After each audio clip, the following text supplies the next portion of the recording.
So good evening, everyone. I am Erik Flesch, the director of the Mining and Rollo Jamison Museums, and welcome to the 2021 Walk Down Main.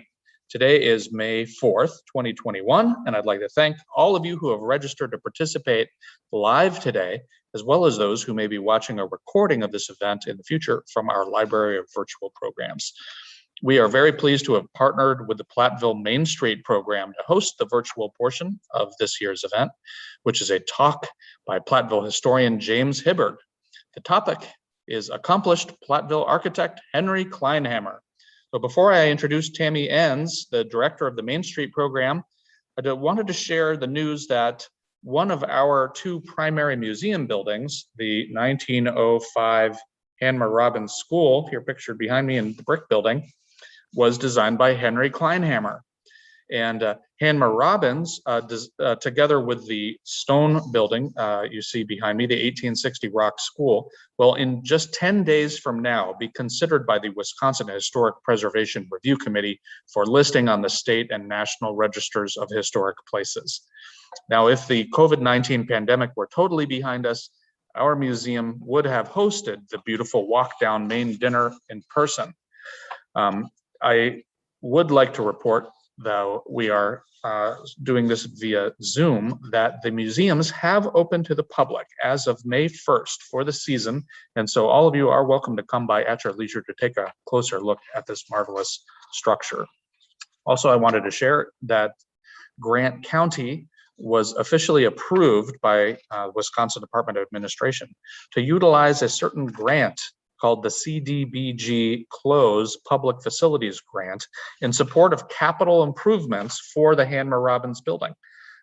Specifically, up to $367,000 to replace the roof that dates to approximately 1957. And in the few years to come, we look forward to other historic preservation and facilities master planning projects here at the museum that'll make the beautiful spaces of these historic structures more accessible than ever. So I thank you so much for your participation in the 2021 Walk Down Main, and would now like to introduce the director of the Platteville Main Street program, Tammy Enns. Welcome. I'm very excited to be here tonight, and I think we have a very special treat planned for you. I'm really excited about introducing James Hibbard to talk about Henry Kleinhammer, the architect who designed some really fabulous buildings in Platteville. And hopefully you'll have a chance to visit some of those buildings and to be part of our walking or driving tour to see the buildings. James Hibbard earned his Master of Library Science with an emphasis in archival studies at Indiana University in Bloomington. He's been the university archivist at UW-Platteville since 2000. He's an avid researcher and has presented his research at history conferences, including several Wisconsin Historical Society local history and historic preservation conferences. In addition, he has published 2 books on the histories of Platteville and Lancaster, Wisconsin. His articles have appeared in Wisconsin Magazine of History, Atlanta Historical Journal, and other periodicals. Please join me in welcoming James Hibbard for our performance tonight. Thank you, Tammy. I'm glad you could join us tonight. This has been an adventure. We have a fair. I work at the archives, of course, and we have a fair number of Kleinhammer's plans and ledgers and whatnot. And so I went through them. And I tried to find basically what he did in Platteville. He did a lot of things around the whole Southwest Wisconsin, from Mineral Point to Dodgeville to Darlington, Lancaster. He did a lot of things all over the place, but we're concentrating tonight on Platteville. So let's get started here. Let me see. This is the title page, Henry Kleinhammer, architect. And let's get started here. Okay, first of all, I wanted to talk a little bit about Henry Kleinhammer himself, besides just his buildings. And he was born in 1861 in Hanover, Germany. And in 1873, I have a list, as you see on the right side there. He apprenticed as a builder to a builder in Germany. And then in 1883, he immigrated to the United States, and he arrived he came pretty much right to Platteville and started working as a carpenter and contractor, that kind of thing. 1887, he married Matilda Red, in 1889, he rented a house at lots 5 and 6, which is right across the street from the mining museum here. And he actually lives at that site for the rest of his life, but in 2 different houses, which I'll explain. And in 1895, he starts actually mentioning that he's an architect, not just, you know, a contractor or builder. 1898, he purchases back to the lots. He actually purchased it, interesting enough, it was a sheriff sale. He was renting the thing, and then for whatever reason, the owner wasn't paying the taxes or whatever. So Henry, he went down to the courthouse and they sold it at a sheriff's sale, and he purchased it. In 1903, he builds a new house on the lots, and then 1910s and 20s, he works as a city engineer. He's still an architect, don't get me wrong, in and around the area, but he also worked as a city engineer. I think it was actually pretty smart to give him a good paycheck every week or so. Then 1917, he actually applies for and becomes a certified architect from Wisconsin. And his wife, Matilda, she dies in 1922, and he dies in 1949. He worked up right to the end of his life. In 1949, he was still working. And this is, on the upper right is there's more to it, but that's an article about Kleinhammer. In 1891, they did a special series of articles on various business people in town, and he was one of them. That's a photograph of Henry about 1920, I figure. There's his stamp right next to the photograph of Henry Kleinhammer, contractor and builder of Platteville, 1891. That's his stamp in one of his ledgers. And he, in 1906, 07, there he's buying mining stock. And that's his house there, the little diagram, which we'll get into later. But the 1910 census gives you a good sense of what his family was there. Henry, then Matilda, and then all of his kids. They actually ended up having 11 children she had, 7 that lived to adulthood. 4 died, unfortunately, sort of young. Now I'll do the buildings. And I tried to do a cross section as best I could of Platteville and what he was doing. And try to give you an idea, a sense of who he was and his materials. This house, it was in the 1891 article again about Kleinhammer, and they had several houses there, and this is one of them. It was William T. Jennings' house. He was a merchant in town. And if you look at, of course, a couple modern photographs that I took of the house, and the first thing at the top there, the ledger, it says January 26, 1891, W.T. Jennings, it was his second payment of what, $425 for it.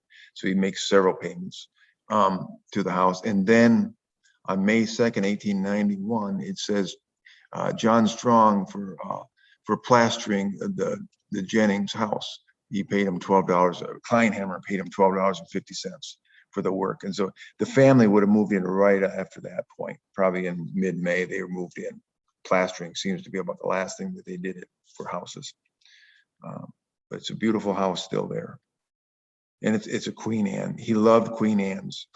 I had to curtail the number that I could show you, but this is one of his favorite style of houses.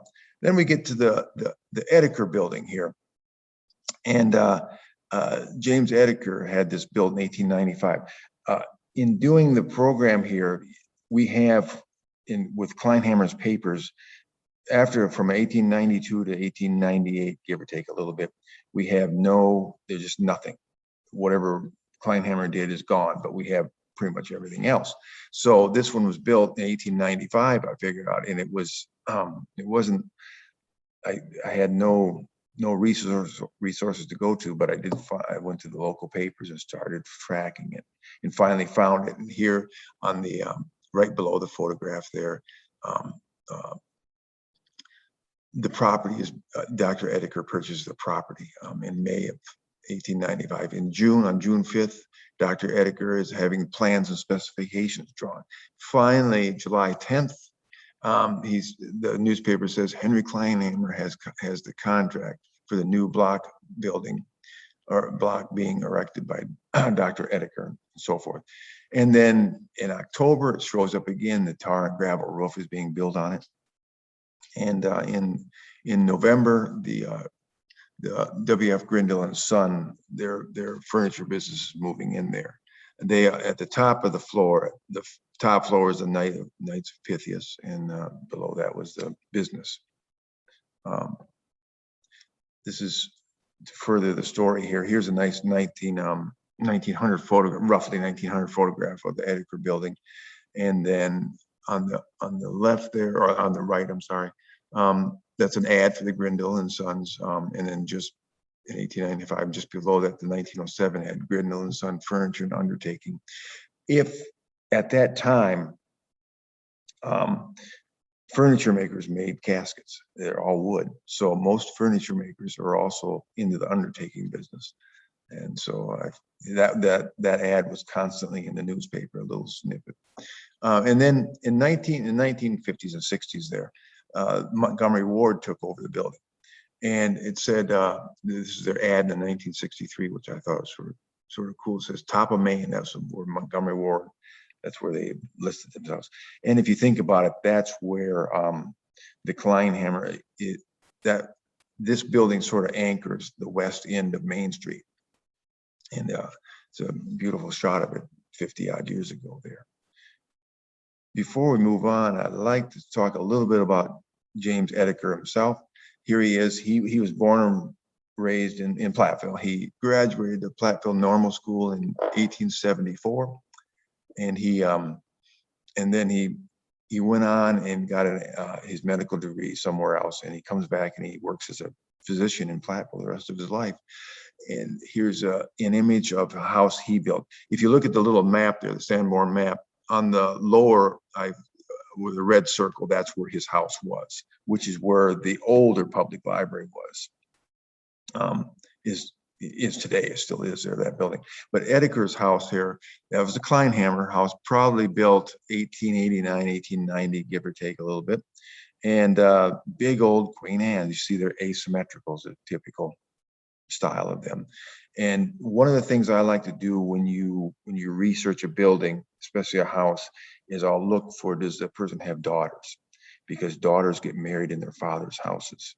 And the middle article there, Leila Ediker is married Lauren Loy in her father's house. And there was another wedding, another daughter married at a church though, but her wedding reception was at that house.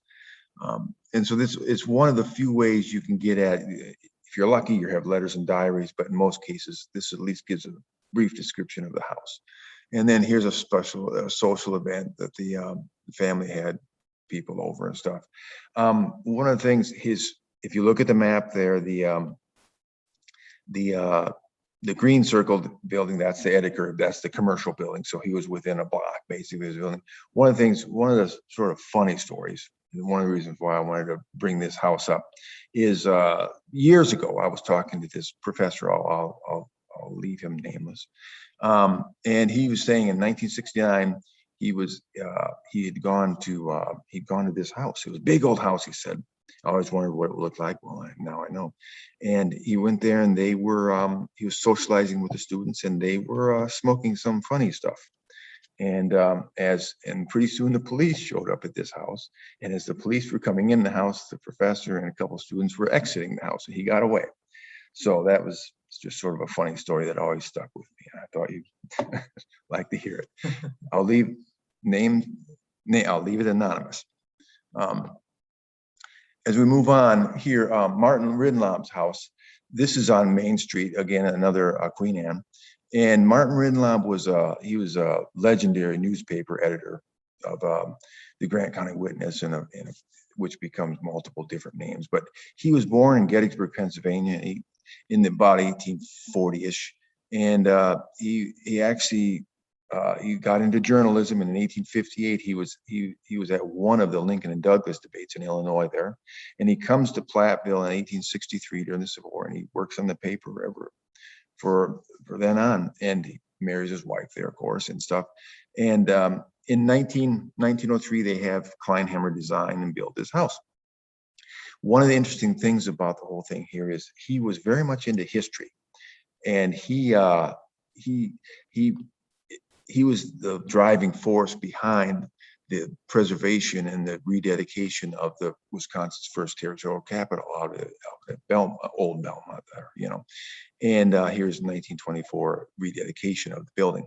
So he's very much into history, but in building his house, he actually tore down an old log cabin, which had been built by Alexander H. Willard. Alexander Willard, he built it about 1844-45. He had been a member of the Lewis and Clark's Corps of Discovery. So he had been Lewis and Clark expedition to the Pacific Ocean. And he built this cabin here. He's a lead miner by this time, and he lived here for a short while until about 1851 and then moved on.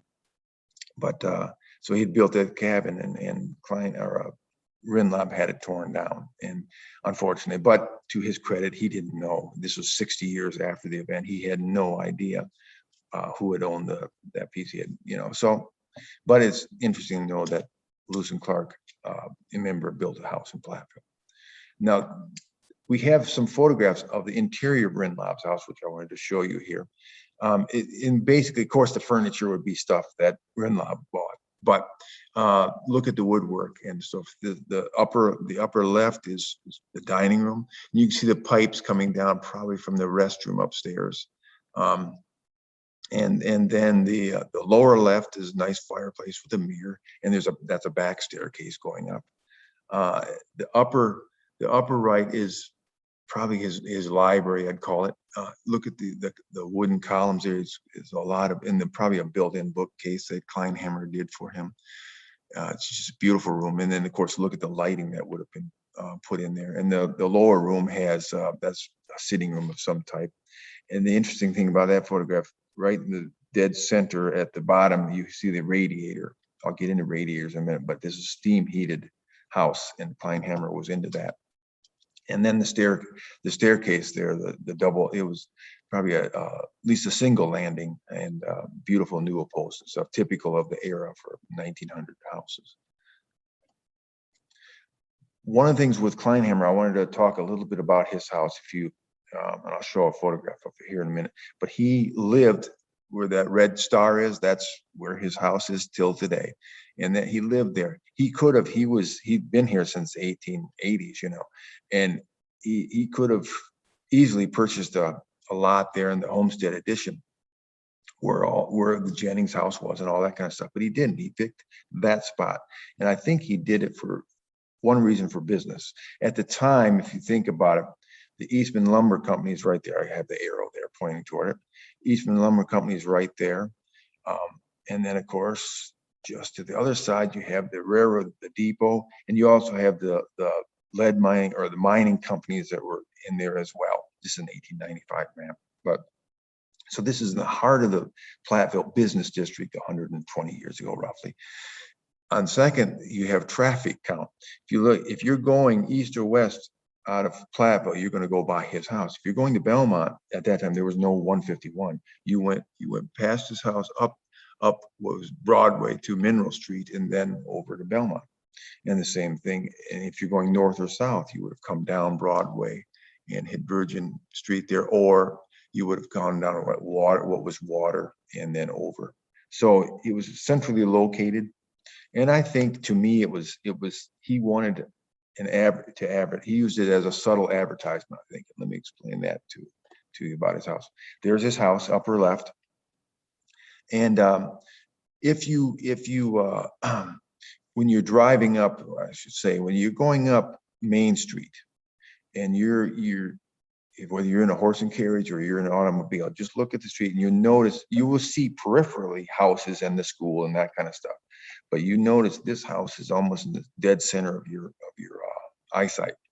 And that's what, first of all, that's the attraction. Then he builds this 2-story tower, 45-degree angle from the rest of the house. To me, it just pops out at me immediately. I've always been fascinated with that. That tower is actually the site of his stairwell, is what it is.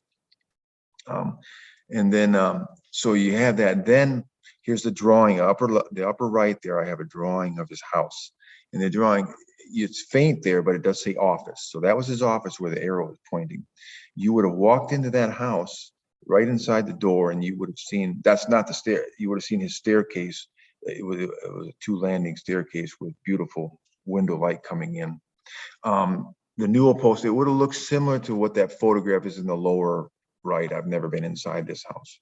I'd love to go in it someday. But that newel post, that's a 1906 house. Same, it's very similar. It's a different house, of course, but his newel post and stuff would look similar. And they loved, for whatever reason, they loved to put plants and stuff on top of the newel post. So I wouldn't doubt if Henry did it himself. But you would have walked in there, his customers, in that first you're attracted to the house, then to the tower, and then you walk in, you would have seen a beautiful stairwell with a newel post. So he's advertising, then you'd walk in his office and talk with him. The house he lived from 18, if you look at the upper map there, the top map there, that's the rental. He rented it and finally bought it there. And that house was there from he lived in it from 1889 to 1903. Then he moves it. I'll tell you where he moved it in a few minutes here. And he builds this house here. One of the things, he built it in 1903. One of the things that I think may have spurred him on to build it, unfortunately, was the death of one of his children, Adolf Kleinhammer. He was about 10 and he died in 1902. That was the 3rd child they had that had died early. So I suspect both him and his wife thought, let's bite the bullet and let's build a new house and move on with our life, because they had bad memories of inside this house, of course. The other house I wanted to talk about briefly is this house. I strongly believe it's a Kleinhammer house. It's the house right next door to it with a wrapped around porch. And I believe it is, but I haven't found any evidence. Again, it took a while to figure out. It was built in 1897, right in that time period where we don't have his materials, and I couldn't find it in the paper yet, but I strongly believe it was, because let's face it, this was Nadab Eastman's house, built in 97, and he was running the Eastman Lumber Company. I can't imagine that he would have hired out some other architect or contractor to build it when Henry's right there. And Henry would have been dealing with the lumber company quite a bit. So it's probably a Kleinhammer, but I can't say for sure. And one of the things that Kleinhammer, he was into is steam heat. I ran across this little brochure he had from the Furman boilers. I have to tell you folks about this. And that's a photograph, the radiators from the Ridlop house there. But you can see it's a nice little booklet, about 40 pages or something, of showing the furnaces, the radiators and all this. And in the back of it, he actually sketched out his house again. The bottom drawing that's his 2nd story, and the top part of it is his 1st story. And he's figuring out what he needs, how he needs to heat his house, what he would need to furnish, whatever. He's got figures in there. It's pretty cool, I thought. And here's the 1905 advertisement of architect and contractor use, and hot water and steam heat. Now, I want to tell you about his first house that he rented and then purchased. I always wondered, I figured, okay, being Kleinhammer, I suspected he didn't raise it, or rather I figured he probably moved it, but how in the world are you going to figure this one out? Well, I was looking through more of his ledgers, and I found this notation in this one ledger that Jack Rollins moved to two Kleinhammer houses, 1903 and 1909. Jack Rollins was, him and his father moved houses there in the census as house movers, and he paid Kleinhammer. It says moving house from Main to Elm Street, $80. And Kleinhammer's house, the original house, is on Main Street. And I thought, wow, maybe this is his house. So how do you figure out which house it is? In my fondest imagination, I thought maybe Kleinhammer would actually move it to a piece of property he owned, and that would make it easier. But I suspected it might be a John Smith, but it turns out it was Kleinhammer. So what I did, Elm Street, I looked at Elm Street and I went block by block, block and lot, comparing what you do is you compare the tax rolls. In this case, 1903 and 1904. Anything that was built, the tax rolls are always a year behind. So anything that's built in 1903 the value is going to be reflected in the following year. So I'm going through 1903 and I finally ran across this one. It was block 14, lots 2, 3, and 4. In 1903, it was $200. In 1904, it was $1,100. So that looked like a prime candidate. What I did is then I went to the Sanborn map. This is, I've circled the area where that house where 2, 3, and 4 is. Actually, the house there below, that would be the house that was for $200 value is what it was. And Henry moved his house there. This is the 1908 Sanborn map showing that there's a house now in that same spot. And that's what it looks like. That's the house he lived in from 1889 to 1903, and then he moved it to Elm Street. Made my day when I figured that out. I always wondered where that house, the rental was. Then I kept looking at, if you look in 1909, Jack moved another house from Elm Street. I thought, well, that's interesting. Could it be this little house of $200 value? Turns out it was. This is the same block. And what I did, he moved the little $200 value house and put in and built this nice American Foursquare house, is what it is. And so Kleinhammer, he owns the property for several years, and he's renting both places. And so this is a nice showing of how you can use the Sanborn maps to show how a block will change. And there's both houses there in the 1915 Sanborn map. So the next time you walk by those two houses, you realize Kleinhammer rented them out. That's Kleinhammer's original house that was right across the street. Wow. On Elm Street. It's pretty cool. One of the things I want you to realize as we're going through this tonight is realize Platteville, during Kleinhammer's life here, especially the heart of his career from the 1890s up to about 1930, thereabouts, Platteville was booming. It was really moving. Things were growing. People were coming in. Companies were coming. It was booming. And I'll go through a few things here. Upper left here, Martin Rinlaub in 1906 mentions in the Platteville, his newspaper, that Platteville and the surrounding territory are experiencing a sort of boom no one can deny. And if you think about in the newspaper account there in the center, no less than 50 dwellings will be erected that summer of 1905. And then it mentions that they had 10,000 pieces of mail. And if you think about it here in the lower left there, Platteville in the early 1900s had 3 newspapers, where just a few years earlier it only had 1. And then in terms of basic statistics here, in 1905 it had 10,000 pieces of mail per day at the post office. It had a new high school going up. The commercial club was organized in 1906, which is like a chamber of commerce. The new state normal school building was going up in 1907, 1908, the mining school opened. And then think about it, 1890 to 1925. 1890 is when John Roundtree died, pretty much the founder of Platteville. And then 30 odd years later, 20. Yeah, think about things that had changed since Roundtree's death. You had electricity, electric lights, telephones, movies, central heating, water, sewer, automobiles, paved streets, airplanes, and radios. So everything was changing, and part of that, of course, zinc mining was coming in the 1890s and early 1900s. Here's a map of showing, the lower map shows it went from 2 to 60 tons of zinc mined per year there, and the high point there is World War I. Is when they're mining the most zinc there. And then you have, I just put in a couple of photograph or postcards of the Empire Mine and the Enterprise mine there. So you have these big businesses coming in. Platteville is booming.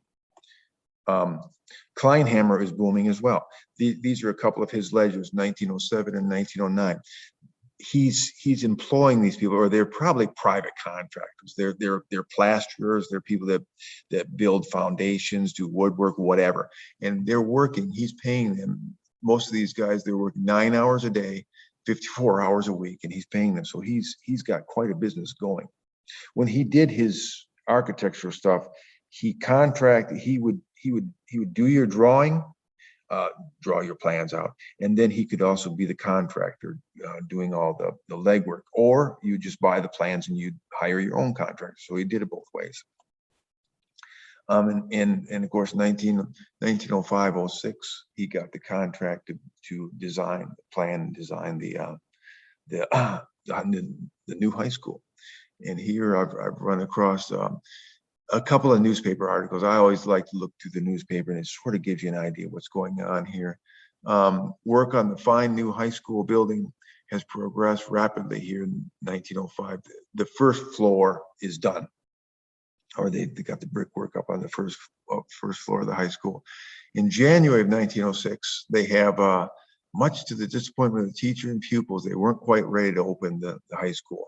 I don't know how disappointed the pupils were, but in any case, and then by March of 1906, they opened it up, a big paper thing in the newspaper, and in the high school opens. If you look at it, it's sort of interesting. This shows you how time flies. Kleinhammer's plan, this is just a small detail. It says high school 1904. By the time they finished it, it was called Hamner Robbins, and then 1905 was the date on the school. So it had changed. And then these are a couple of floor plans I got from the Rollo Jamison Museum owns here. Thank you, Erik, for sharing those. They're absolutely fascinating. The cross section really, he doesn't have a lot of cross sections, but this is really cool. A cross section of the school. And then I just put the second floor there. The first floor plan is, just think of it as a cross hall with 4 basic classrooms. The second floor plan is, you have 3 smaller rooms in an auditorium, basically. This is a 1937 photograph of the back of the school with school kids there in an early postcard. They're promoting it. So before we leave the school, though, I have to have one postcard story. I love to look up postcards. They're a snapshot on history, on that moment. And in this case, this gentleman, Ellis Wills, writes this postcard to this young lady, Maud Shepard. They had both, long story short, they had both graduated from the high school here about 1910. And then they had gone on to the minings, or to the normal school, and become teachers. And they graduated there in 1913. And by the fall of 1913, they were both teaching. And he writes to her, part of it is more than this, but he says, "How would you like to go back to the PHS, Platteville High School again? I only wish I was. This school teaching I find not all pleasure." And the classmate Ellis W. And so he wasn't all, he'd become a teacher, but he wasn't all that enthralled with being a teacher. He goes on, interesting enough, he goes on and becomes a dentist, and then comes back to Platteville and works as a dentist for the rest of his life in Platteville. She continues on in education, and actually taught, or was an instructor for a while at the state normal school right down the street there. What was their relation? I suspect they were close friends at least, but she does not marry him. She marries this fellow, Ralph Bailey, and he graduated in 1912, a year before the state normal school. He becomes the superintendent of public schools of Grant County. All 3 people are quite accomplished. But if you're ever into, you go to yard sales or anything, flea markets, I always look at the postcard. To me, what's fascinating is not so much the image, but what the person writes, because that takes you to that moment, and then you can research it and figure out what's going on. Here's the George Wettig building. This is, of course, the Badger Bar. And George came from Elk Grove. He was born around 1881, thereabouts. And his family, they were a lead mining family, basically. And they mined and stuff. And he lived there till 1900. A little after 1900, he came to Platteville, and he started working as a steam fitter. He actually ended up working for a company out of Cuba City. And he saved up his pennies, and finally financed the construction of this building in 1905. And he had Kleinhammer draw it up and whatnot. And you can see from the details, at least I like to show you, it's still there. The cornice, the little bulb there, that's Kleinhammer's drawings, and it's still there. And then you have the actual front elevation there. And these are from Kleinhammer's ledgers. The 2 ledgers on the right there, and it goes on and on, but he's for excavating of various things that he's doing, he's estimating it. And then here he is at the very beginning in 1905, he draws up the plans, and so forth, and they get moving on it. But George, he ended up working as steam fitter most until about World War I. There, right about the 1917, 1918. Then he starts work. He had already been, I'm sure, working at the bar here, but that wasn't his main job until about World War I. And then from then on, it was his job. And he lived there. He lived above there. Him and his family lived above there, above the building. Now we get to the Empire Building. This is another, this building anchors the east side of Main Street, really, at the time.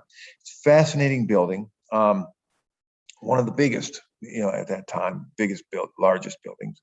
And the photograph in the lower left, just threw that in there. That's Halloween, right after Halloween, probably November 1st, 1922. They had a bunch of junk in the street. It was a wild time. The Empire Building is on the left there, that you can see the windows, and the other building is on the right. One of the things interesting about the Empire Building is the Mark Eim had brought an abstract in. We had a meeting and stuff, and Mark shows me this abstract, and so and he's talking about how he was excited about how a certain construction technique was done in this building, and I didn't at first really know what Mark was talking about, but I copied it off, and I got back to the archives and started studying and researching it, and it is fascinating what he did. Usually buildings, as you're well, you have one building and the other building is built next to it. It just abuts it, and that's it. In this case, the owner of would be Jimmy John's building, the smaller building there. The owner in 1906 empowered Henry Kleinhammer and Fritz Hoppe to join on to and use the east wall of the brick building now standing. So what they did there, as you can see, I put the arrow, instead of just abutting, they had it where actually there's a line of bricks that go on top of the other building. So it's sort of like Legos, and I've got it framed in there. So that the next time you walk by that building, look at that. You will never look at it the same again. So they overlap, and that was done on purpose, because in most cases, buildings don't overlap like that. And then, of course, there's the Empire Block, 1906 little, that's on the building there. One of the things I should say, that the third floor of the Empire Building, in 1906, the commercial club organized, and it was a huge club. It was like the Chamber of Commerce is today, and they organized and I tracked this. Over the months, they kept having meetings like at City Hall, and they finally decided, okay, we're going to rent the third floor of the Empire Block. So they rent the third floor. They hired in a photographer from Milwaukee. He came in and took photographs and made postcards. This is that postcard there, the main one, the colored postcard there. I've got a star on it. That's the star in the newspaper. That's the same postcard. So there's a series of postcards they made. It was a big splash. They finally moved into the Empire Building there in March of 1907 and opened up their rooms. And they had a general assembly room. They had 2 card rooms, a reading room, billiard and lounging room, in the secretary's office. The billiard table was donated by Benjamin Dutcher there. Dutcher. So he was a saloon owner, and in one of the newspaper articles, it mentions he donated that billiard table. And here's anyone who was anyone belonged to the commercial club at that time. There was 166 members. About 140 of them were from Platteville. The rest were actually some out of state and out of the area. But there's Henry Kleinhammer. He was a member. And of course, this postcard just says, "This is where I spent part of my evenings. Nice place, CH." So he's commenting on it. And these are apartments today, as I understand it correctly. The next place, this is a neoclassical building, and Kleinhammer built it, or in this case, he did the plans, and a different contractor did the actual construction. But he did it for Robert and Margaret Brown here. He'd been a banker over in Belmont. He retires in 1897, moves to Platteville, and then they have Kleinhammer build this house for them. Here's the ledger here, the sepia ledger. That's just showing his house plans and whatnot with what they're doing. And then they had in 1909, they had their 50th wedding anniversary. And at the wedding anniversary, they had a photograph taken out in front of the house and all of this, and it was a big shindig. they were showing off their house, and it says, you know, they actually showed the photograph of their wedding portrait taken 50 years earlier. And so it's pretty, this is another way, again, I found this, you always try to, at least I try to make it personal. You try to figure out who lived there, what's going on, and you can do that without letters and diaries. You can do that through anniversaries, weddings, funerals, that kind of thing. The next house that was built, again, this is the Queen Anne, probably the most premier Queen Anne in Platteville. It's Frank Berg's house, and it was built in 1908, right there on Main Street. And again, I have the front elevation and the details of the stairway and the colonnade. And the total cost of this house was $11,039. There was $4,200 just in the wood of the house. And Frank was a clothier. He sold clothes. Take a look at the outfits there. You're going to see a change here. I'll show you a couple of slides. This is 1908, and they're sort of boxy looking, but he sold men's clothing, and it's a magnificent house. I've been in there years ago, but it is a magnificent house, right up there on Main Street. The next house I went was another neoclassical style. This is Clarence Gribble's house, the White House there. And here's the, again, front elevation and the linen closet and the fireplace, that kind of thing. One of the things I wanted, why the photograph's wide here, is I wanted to show you the other house. That's Henry Gribble's house, built in 1872. It's an Italianate. That was the father of Clarence. Clarence grew up in that greenhouse, and then he had this house built in 1908. I think, my guess, this house meshes pretty well with his father's house. I think my guess is either Henry Kleinhammer suggested or Clarence decided they didn't want Queen Anne, which of course, if you would have Queen Anne's are asymmetrical, that kind of thing, whereas a neoclassical is more symmetrical usually, and I think it just meshes well, much better with his father's house, and I think that's what he was trying to achieve there. This Clarence himself was a Platteville Journal editor for about 30 years. So that's where the journal editor lived. And if you look at the original drawing there, the front porch was much more elaborate than it is today. Kleinhammer, one of the things that it's not flashy at all, but one of the things that he did, he was the city engineer of 1910s and 20s. And he did all sorts of street work, curb work, gutter work, sewer lines, water lines, you name it. These are city maps, you name it. He did these things. And this was important in the sense that if you think about it, even today, when you drive into a town that you're just not familiar with, the first thing you notice is, oh, they have nice roads, or they don't have. They have a lot of potholes, or you notice that right away. That's an attraction thing. If your roads are nice, your streets look nice, people are more than likely going to move there. That's an attraction thing. And up until, well, Main Street was paved with bricks in 1910.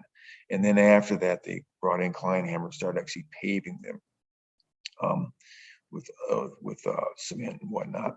And he's designing it. If you think about it, this is just as important, if not more important, than perhaps the houses and buildings he built, because it's the infrastructure of Platteville. It's making Platteville much more accessible and more enjoyable to drive around on.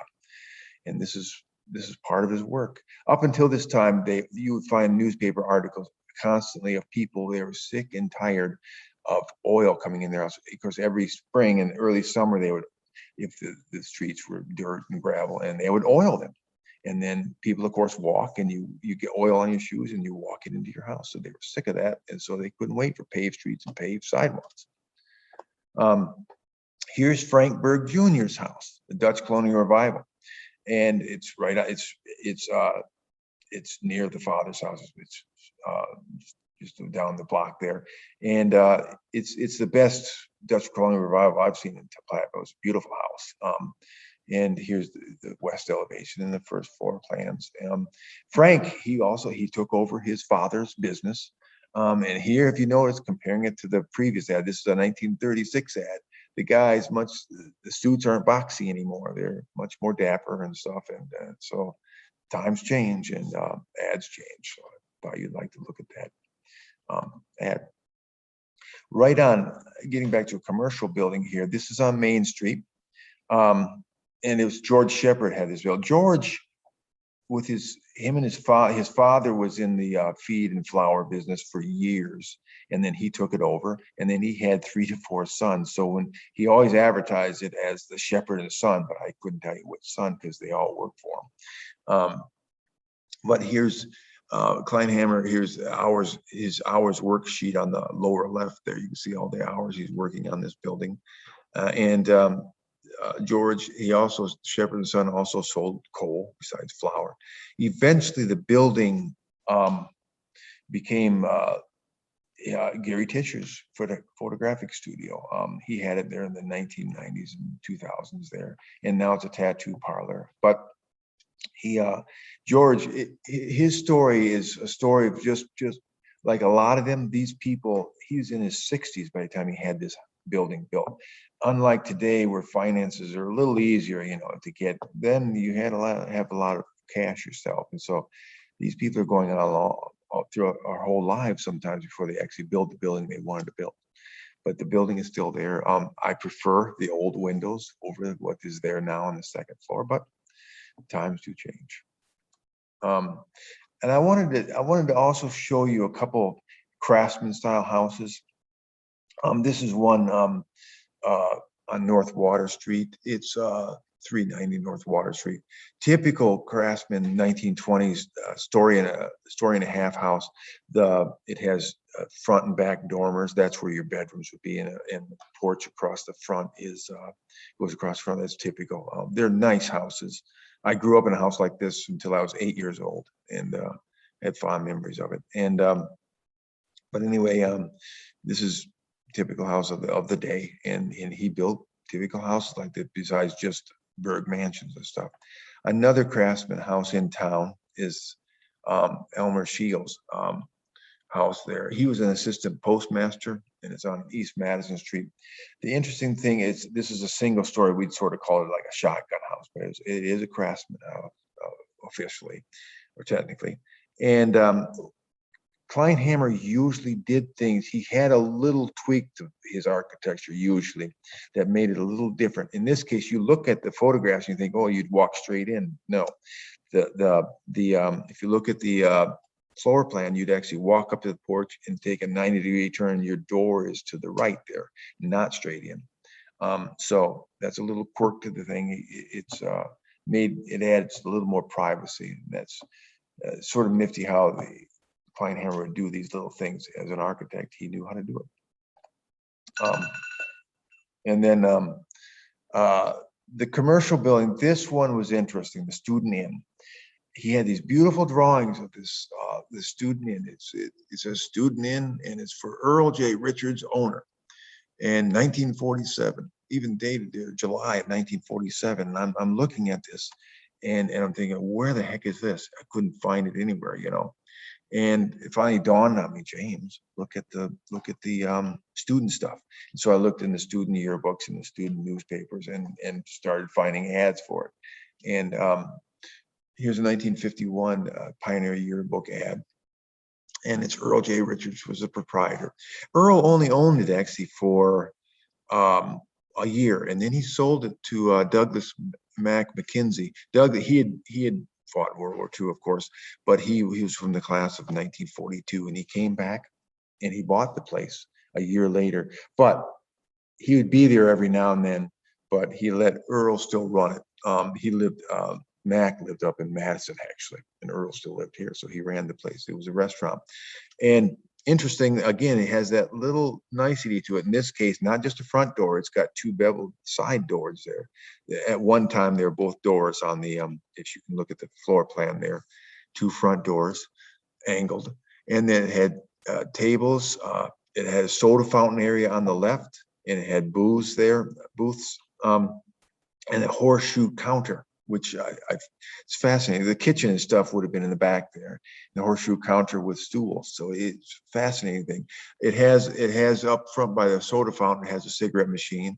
It doesn't have a jukebox. Jukeboxes were around, but they became more prevalent in the 50s. So probably it got a jukebox eventually, but it's just a nifty little building. designed by Kleinhammer. If you think about it, he's designing really a Hamburg kind of a place in the 1940s. Just recently, I took the middle photographs I took a month ago, roughly. And then just last week, I noticed that Steve's Pizza has put up Updraft Brewery. It's going to be a brewery apparently coming up. So I'm glad it's going to be restored there and made useful again. The best way for any building is to use it for some reason. And here it's going to be a Updraft Brewery eventually. That's good. So we look forward to that. But it's just a beautiful little building.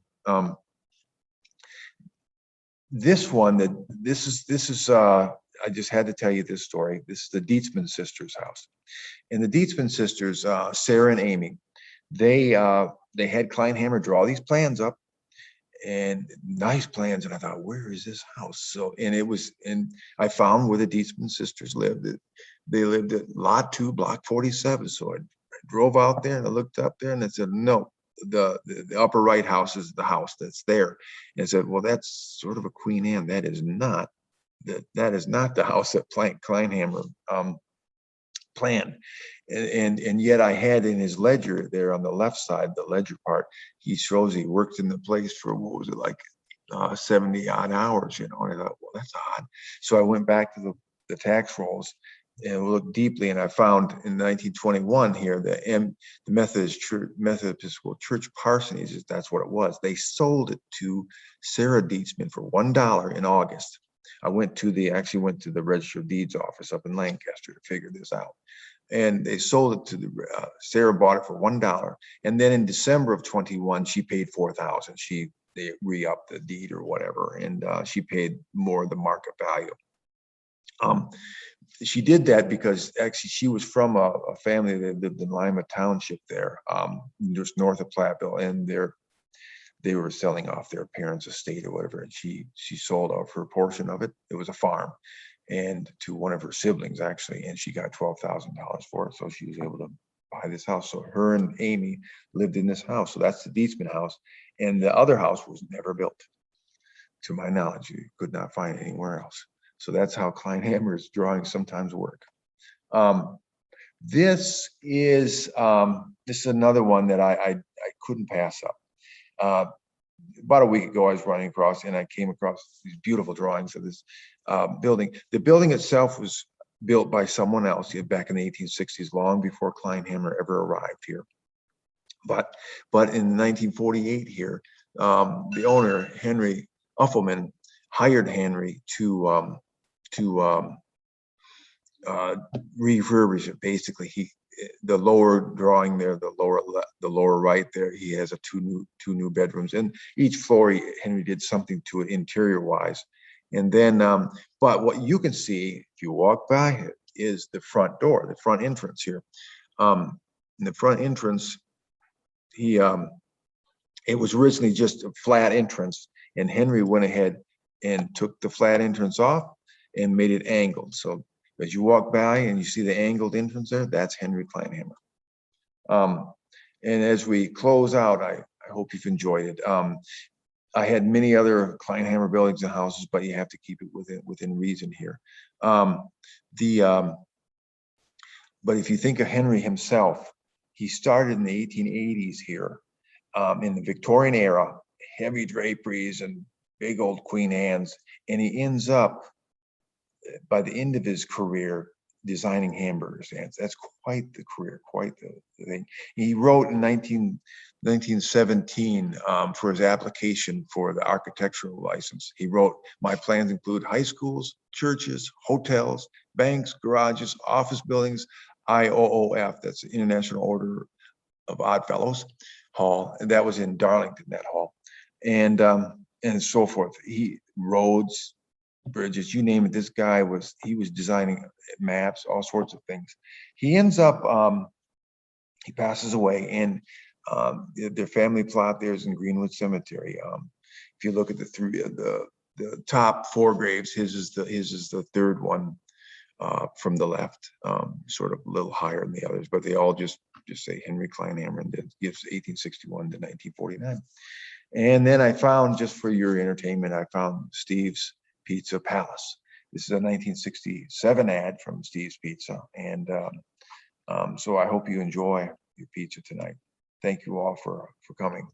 Platteville has, we're lucky to have him because there's really no other architect in any little town at this time. And he was here. He's the architect of the area for that time frame, and he did all sorts of stuff all around Southwest Wisconsin.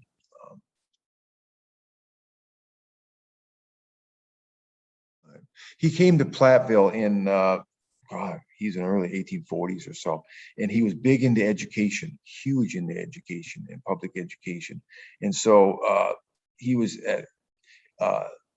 involved not only in the public schools, but he was also involved with the state normal school. He was a big promoter of when the state normal school began. He was on the board of regents for that, and he was instrumental in bringing Platteville to state normal school. And so he's a big education guy. So that's why they call it Hanmer Robbins School. So that's who he was. He was a big educational guy. I do want to thank you all for zooming in. And I hope I really enjoy your walk down Main Street. It's always, I've done these a couple times. They're always fun. It's different angles. I hadn't done Kleinhammer before, so it was a lot of research to piece this together. It's quite, and if you ever get a chance, please come into the archives and I'll certainly show you some of his plans and whatnot. And I want to thank the Tammy Inns for doing this, the Main Street program. I also want to thank the Rollo Jamison Mining Museum here for hosting it, because it's I know how to Zoom, but it's much, Erik sets it up and it works out much better. It's a nice location to do a Zoom from. But I want to thank both of them, and I hope you have a good evening.